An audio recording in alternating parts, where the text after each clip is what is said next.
De regreso a México, estamos siguiendo de cerca pues esta discusión respecto al paquete económico, a medidas de diferente tipo que se están tomando y discutiendo. Algunas se mantienen, otras echan reversa. Está el asunto de los autos chocolate, está el tema del agua para el sector agrícola y agroindustrial en nuestro país. Está el planteamiento que hacen los empresarios de México a través del Consejo Coordinador Empresarial y bueno, pues vamos a abordar el asunto. Hemos buscado, sé que va corriendo a Carlos Salazar Lomelí, que es el presidente del Consejo Coordinador Empresarial, y en estos minutos le pido a Carlos que nos platique, que nos comparta la postura en este momento de los empresarios de México sobre todos estos temas. Buenos días, Carlos, bienvenido y gracias por estar aquí. Buen día, un gusto como siempre estar con tu auditorio y contigo. Igualmente, mira, Carlos. Ayer hicimos una conferencia de prensa donde tratamos de explicar 4 cosas que están pasando lamentablemente al mismo tiempo y que crean una confusión terrible. Primero, tenemos todas las medidas que van siempre aparejadas a la presentación del presupuesto anual de la Federación. Tú recordarás que siempre se anexan lo que se le ha venido denominando la miscelánea fiscal, que es las medidas de adecuación al Código Fiscal y al reglamento con el que opera la Secretaría de Hacienda para el cobro de los impuestos. Entonces ahí tenemos un primer paquete y ese paquete tenía medidas en este año que nosotros considerábamos inadecuadas, las hemos platicado con la Secretaría de Hacienda y en voz de los especialistas de la Comisión Fiscal del CCE, avanzamos hasta un 90% de nuestras preocupaciones. O sea, había limitantes a la deducción de intereses, había elementos de responsabilidad para los socios de una determinada compañía que desaparecía o quebraba, había elementos para la eliminación de los sellos fiscales. Todas esas cosas las pudimos resolver. Nos faltan 2 cosas, 2 ahí.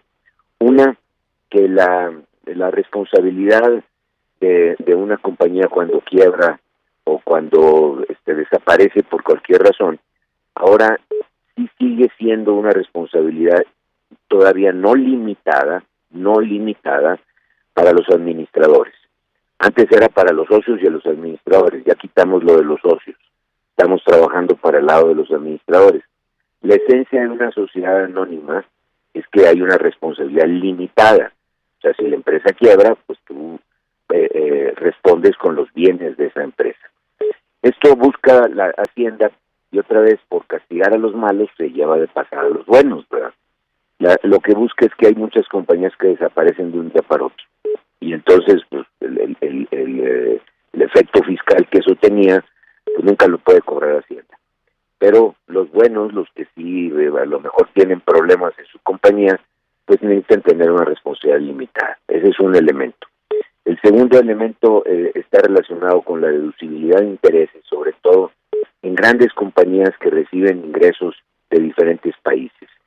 En cuanto al tratamiento que se le da a lo que se conoce en el lenguaje técnico como el EBITDA o la utilidad antes de financieros e impuestos. El tipo de cálculo que se hace para la utilidad de la empresa. Entonces, eso también lo estamos ahí discutiendo. Entonces, primer capítulo, miscelánea fiscal, que ha avanzado mucho. Segundo capítulo, la famosa ley facturera. La ley de los factureros es una ley que tiene origen no en Hacienda, tiene origen en el Senado. Y ahí hemos nosotros insistido en que haya un párrafo dentro de esa ley que deje con toda claridad el hecho de que esta ley aplica exclusivamente a aquel que delinque con facturas falsas, para evitar los temores que se han levantado entre muchos contribuyentes de que te pueden aplicar esa ley a un contribuyente que por alguna situación tiene en su estado de resultados una factura falsa, por negligencia o por error, y que ahora está preocupado con eso. ¿Qué obtuvimos ahí? Que la base, en vez de ser de 2.2 millones de pesos de facturas falsas, hoy es por casi 8 millones de pesos. Entonces se levanta a tal grado la base que bueno, ya es difícil que tengas errores de ese tamaño en tu estado de resultados. ¿Y qué estamos haciendo? Todavía discutiendo si podemos incluir esta situación que ya se aceptó en la exposición de motivos, Carmen. Ya la exposición de motivos de la ley dice que esta ley solo se aplicará a los factureros que se reúnen para delincuencia organizada. Entonces, esas dos cosas son las que nos preocupan todavía en la ley de factureros. Tercer tema, para que veas que está largo el asunto. Nos preocupa la parte de los autos chocolate. Hemos recibido la promesa del senador Monreal de que esa iniciativa que se origina en el Congreso, y es increíble que se origine en el Congreso, una cosa que fomenta la ilegalidad. Por un lado, estamos desarrollando leyes para tratar de orientar la legalidad y el cumplimiento de los requisitos fiscales y la contribución que todos necesitamos hacer al erario.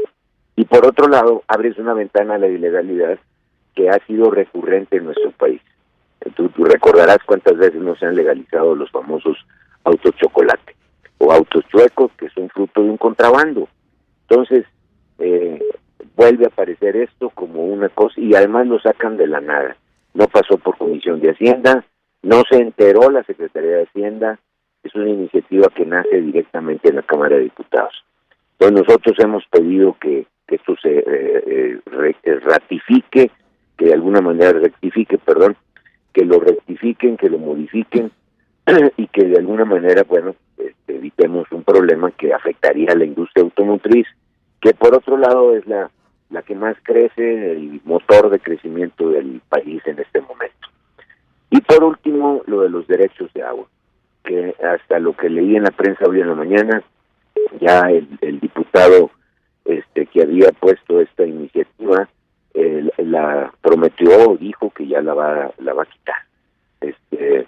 Entonces ya no, un problema menos que en la cuestión de los derechos de agua, que iba a golpear a un sector que, por otro lado, pues siempre ha tenido una problemática de ser competitivo y de poder producir los alimentos a los costos que se requieren para que el consumidor no tenga que pagar precios tan altos.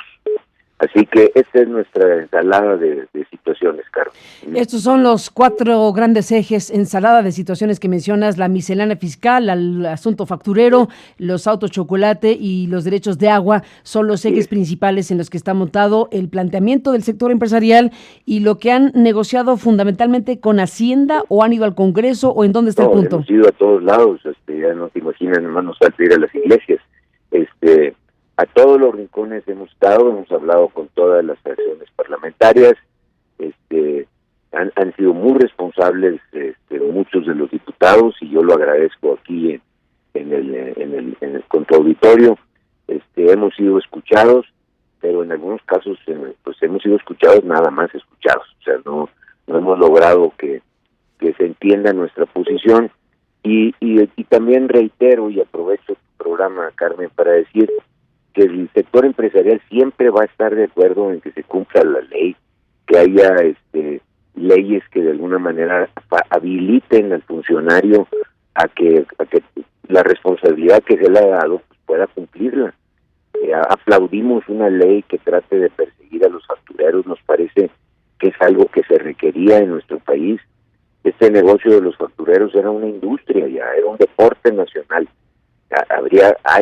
Y es injusto, porque si tú y yo estamos pagando impuestos, pues no es justo que haya alguien al lado nuestro que de alguna manera esté medrando con el hecho de emitir facturas falsas, y no contribuir a lo que todos los mexicanos tenemos que contribuir, que es al erario público. Entonces, sí que se cobren los impuestos, sí que se cobren de una manera justa, sí que se cobren de una manera eficiente, eficaz, pero que no haya una injusticia desde el origen en que el impuesto se trata de aplicar. Pues Carlos Salazar Lomelín, estaremos en contacto, si me lo permites. Vamos a escuchar en un momento más la parte de los legisladores. Estamos ya enlazando a Alfonso Ramírez Cuellar, presidente de la Comisión de Presupuesto, quien forma parte de este debate en el Congreso, y escucharemos lo que tenga que decir respecto a estos temas. Y por lo pronto, pues aquí está el planteamiento que hacen los empresarios a través del Consejo Coordinador Empresarial que presides, Carlos, y seguiremos hablando, si me lo permites. Te lo agradezco mucho, Carmen, y gracias por permitirme platicar contigo y con tu auditorio. Gracias. Y perdóneme que esta vez son temas muy áridos, pero muy necesarios. Son los que son en este momento, Carlos, y seguiremos hablando, si me lo permites. Gracias por estar aquí. Carmen. Gracias y buenos días al presidente del Consejo Coordinador Empresarial sobre estos temas.